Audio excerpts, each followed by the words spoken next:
Yeah, I'm working on a 2018 Honda CRV and replacing lower ball joints. I already did this side.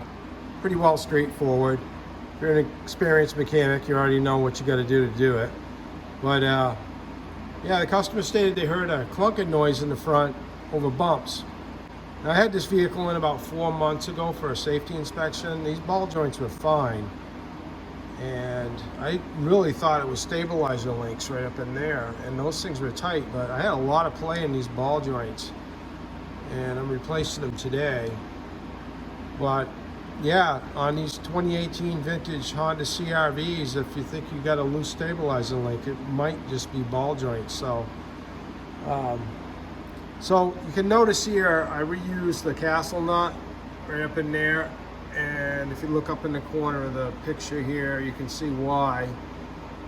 Castle nut they provide for you is a little bit too steep. Well, in this case anyway. I use the nuts they supplied with the ball joint, but I'm using a Delphi ball joint for this application. It's a TC3803.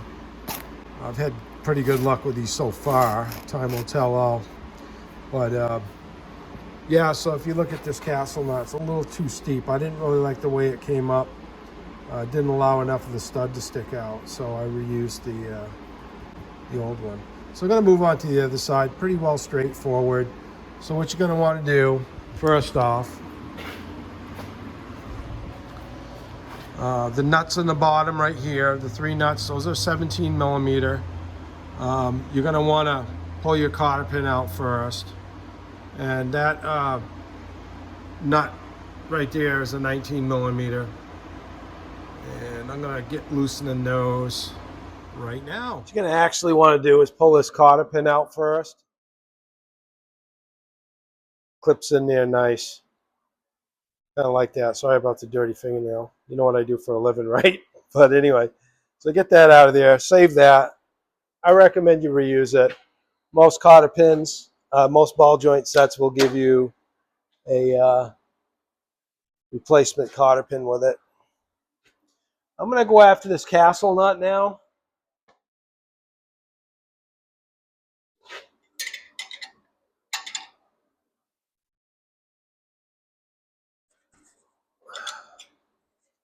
Yeah, I like that little trick, putting two wrenches together. I take it off by hand. And Joe, why aren't you wearing gloves? Because I don't want to.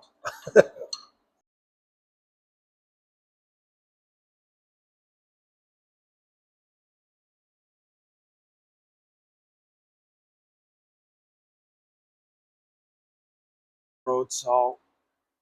See it everywhere? Castle nut is off.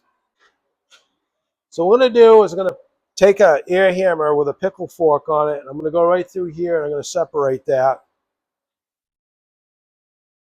It's going to be loud, so I'll just mute the noise for a minute.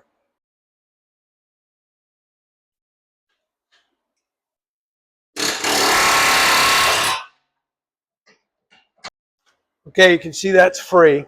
All right. So never want to make the mistake of not doing that first.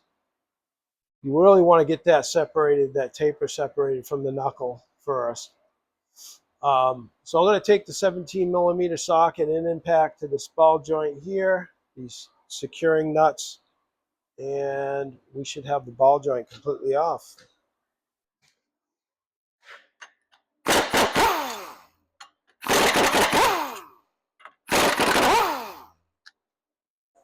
Grab the arm down like that. Pull it out of the way. All right, just for an example, I got this castle nut they provide you. If you install this in that knuckle, it basically only tightens to about right about there. That's not cool. So I'm going to let the parts store be aware of it. They can let Delphi know that.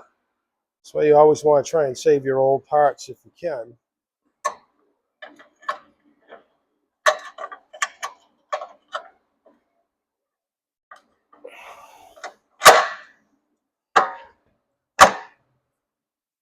Just like that.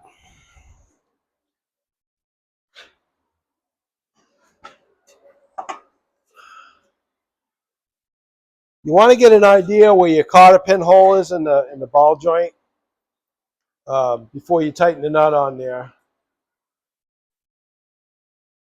That's right in there. So I have a reference point because once you tighten up the castle nut and you have no idea where that is, it can be a bear to find it. But I know that that is right there on that edge. You know what? I probably gotta clean the slots up a little bit, so I'm not struggling to see through those when I tighten it up. Yeah, you know, we're doing away with safety inspections here in New Hampshire, and we got New England roads here with frost heaves, and those can definitely take its toll on the front end of any vehicle. So there's a lot of states that do not have safety inspection, and they do not have frost heaves, and they do not use salt on the roads. We'll have to see what happens, you know. There's my the new cotter pin they gave me with it, but I'm not going to use that.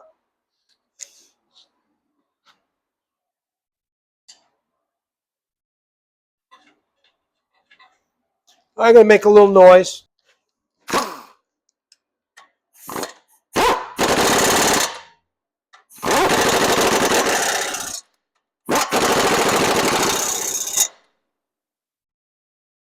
Oh, you're going to ask me what the torque specs are? That's what they are. Tighten them. Same thing with the castle nut. Tighten that up. Tight as you can get it by hand. You're going to be using wrenches to do that. And then just locate your cotter pin hole.